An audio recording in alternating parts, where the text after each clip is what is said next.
Yeah, I'll react to that, sure. Part 2. 34. Part 2 just came out, guys. Well, it came out 4 days ago, but it just came out. So, The School of Battle, Frederick the Great, Part 2. I'd recommend watching Part 1. But that's up to... It's not up to you, actually. If you haven't seen Part 1, go watch it.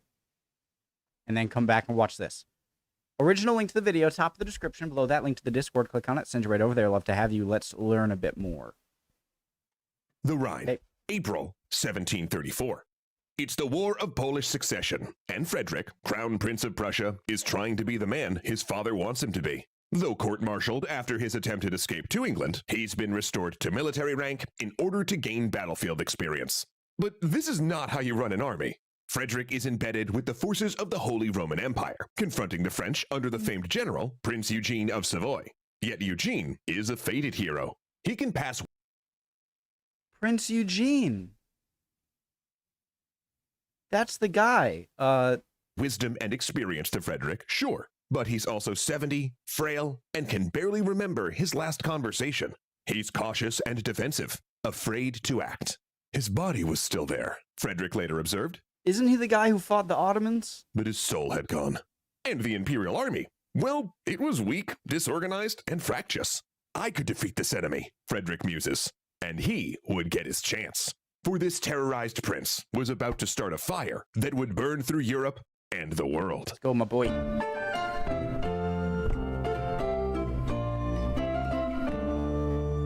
Say, would you happen to want to watch the next episode of this Guys, make sure if this interests you, please use the slash extra credits. Any video I watch that has a promo code for an advertisement, just please use theirs. It's only right. series immediately after watching this one instead of having to wait a full week? Well, now with the new Nebula First, you totally can. Learn how to get access to the Curiosity Stream Nebula bundle after the episode.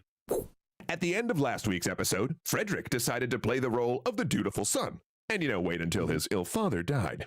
He submitted to a new regime of tutors that focused on making him masculine, agreed to marry a woman he detested, and went to war. But a strange thing happened. Frederick actually became a pretty good soldier. As colonel of a regiment, he developed a fascination with strategy, battlefield tactics, and leadership. And while he never truly saw any action during the War of Polish Succession, he acquitted himself honorably. When he returned, his father, Frederick William, now confined to a wheelchair by gout, reconciled with his son.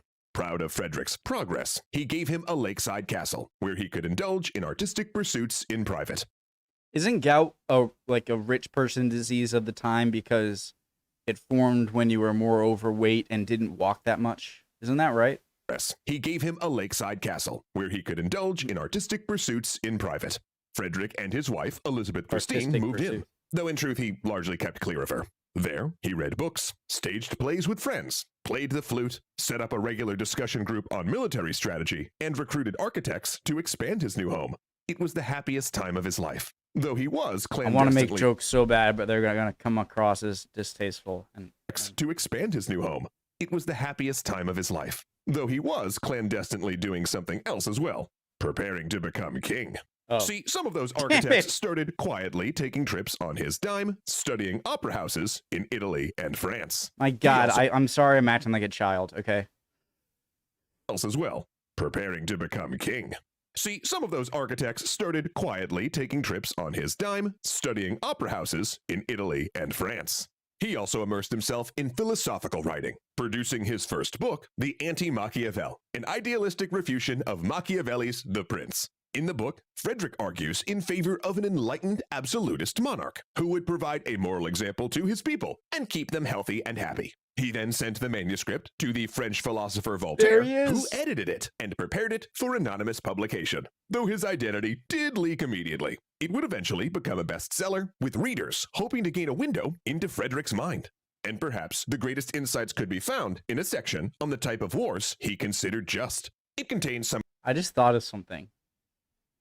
Do you think people using an anonymous name or an alias is a way to like put a book out there, and if it's a terribly received by the public and goes down as an awful book, then they won't show it. So it's like a way of being able to just throw out stuff but not have the repercussions if they're bad. But if they're good, Yeah, that's me, guys. That I wrote that.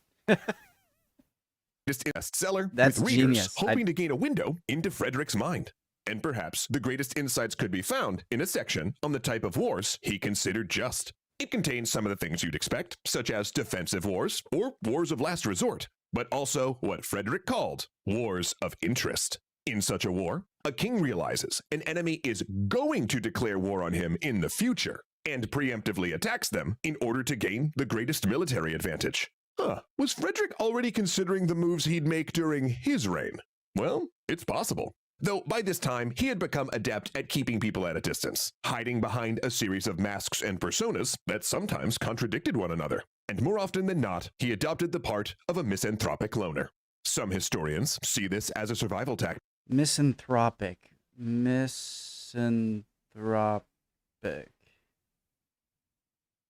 Disliking humankind and avoiding human society. That's like me.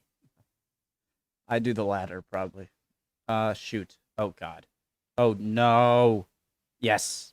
All right, let me move you down here. A response to of a misanthropic loner. Some historians see this as a survival tactic, a response to trauma, and an attempt to hide his sexuality. But it did mean that even for close friends and ministers, it was really difficult to get inside Frederick's head. So it's hard to say exactly how Frederick felt in May of 1740, when he got word that his father was dying. Rushing to the palace in Berlin, they had time for one last talk. And it turned out that while opposite on all else, their political ambitions aligned. Both dreamed of uniting the scattered territories of Brandenburg, Prussia, currently sprinkled through the Holy Roman Empire. Whoa, whoa, whoa, whoa. What is this down here part? Uniting the scattered territories of Brandenburg, Prussia, currently sprinkled through the Holy Roman Empire or embedded with Poland, and both thought their kingdom could be one of the great nations of Europe. Then, on March 31st, 1740, Frederick William died in the arms of the son he'd tormented. But Frederick wasn't left alone. For now, he had the most efficient bureaucracy in Europe, an unmatched recruitment system, an army of 80,000, and an enormous war chest of funds, an amount his father had amassed by avoiding foreign wars. The Soldier King had, ironically, relied chiefly on clever diplomacy and never fully used the army he'd built. King Frederick II, however, would. But first, some fun. Frederick's immediate move after his father's death was to build an opera house. He wanted to invest in the arts and sciences, which, ironically enough, his father had defunded so badly that they actually had to borrow soloists from Saxony to sing at his funeral.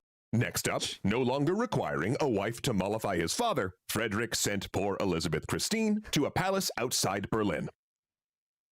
She was probably fine with that. I'm sure she didn't take to him either.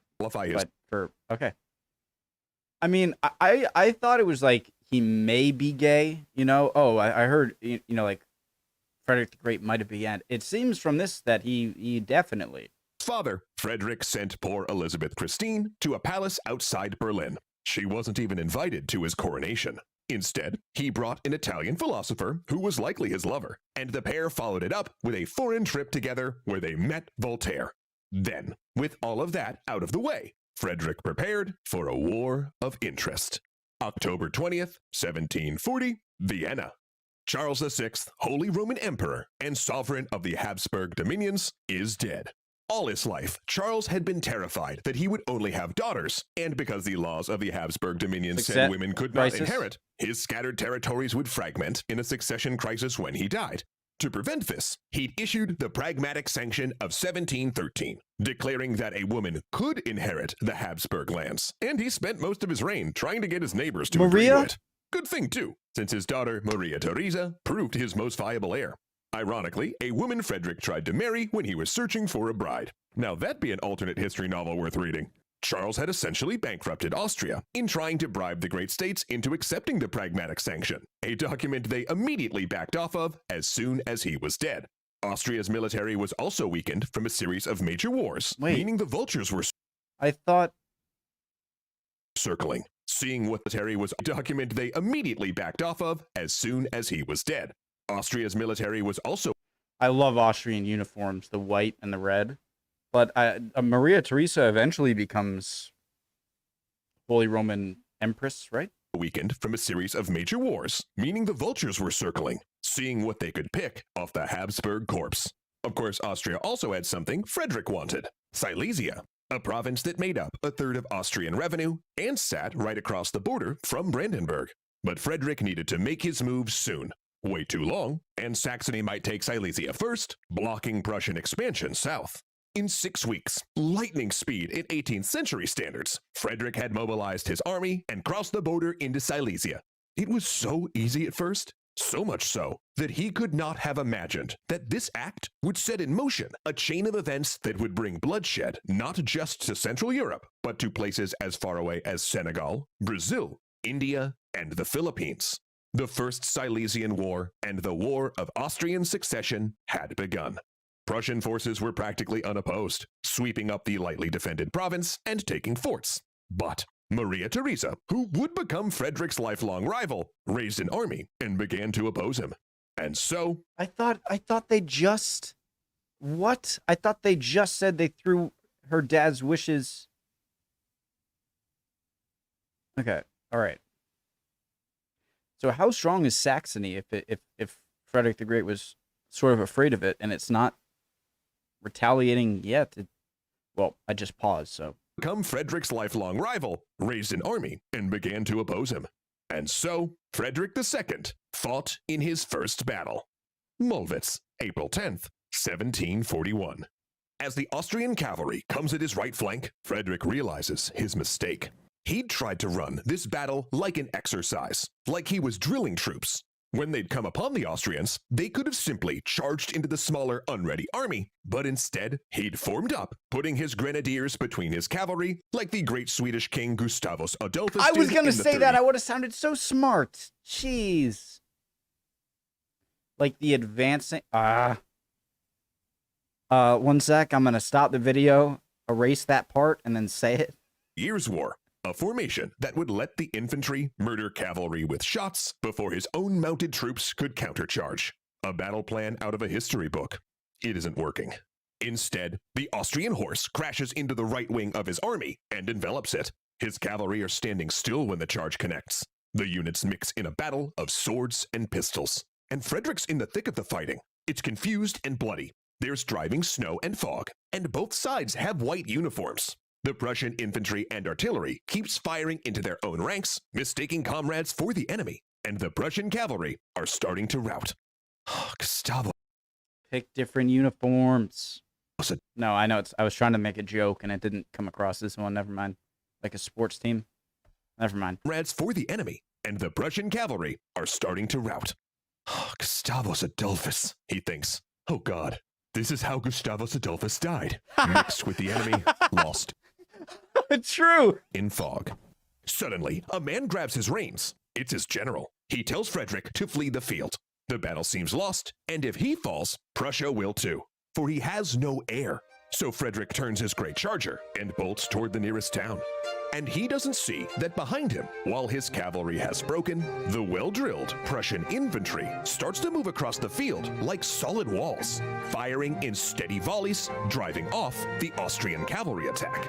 It is Frederick's first battle, and he's running away. But his infantry, the great gift from his father, will stand and fight. Oh man, Zoe, what a cliffhanger. You know, I don't think I'm going to be able to wait a whole... Yeah, me either. Sign up here. Of course, we're going to watch the ad, guys. week to find out what happens to Fritz and his army. Nah, too expensive. I'm still paying off that trip to West Point for eggnog. But you know what is super affordable? Getting to see every Extra History episode a whole week early over on Nebula. That is right, friendos. Our little creator-owned and operated independent If you guys streaming do, service that I don't know if could, anyone's going to go through it, but thank you for watching, guys. And I'd love to see any answers to my questions down in the comments, and I'll see you next time. I'm so damn proud to be a part of, by the Or way. watch It just got this. actually better because now we and a bunch of our creator friends are ramping up a new feature called Nebula First. And how it works is, thanks to the support that we get from Nebula, we can now produce all of our episodes of Extra History faster than we ever could, and then release them a full week early over on Nebula. So along with catching all of our Frederick the Great episodes early, right, you could also be seeing videos from just a ton of other cool folks like Movies with Mikey, Foreign Man in a Foreign Land, and Jetlag, all way earlier than you would be able to on YouTube with Nebula First. And that's on top of being able to watch all videos, including ours, without ads like, you know, this one, and the ever-growing list of just awesome Nebula originals over there. Case in point, I just watched Lindsay Ellis's new video essay called episode, we don't talk about E.T., which not only is a very true title, by the way, but it is a fun and insightful look at the cultural impact of I don't think I have ever seen E.T., the movie.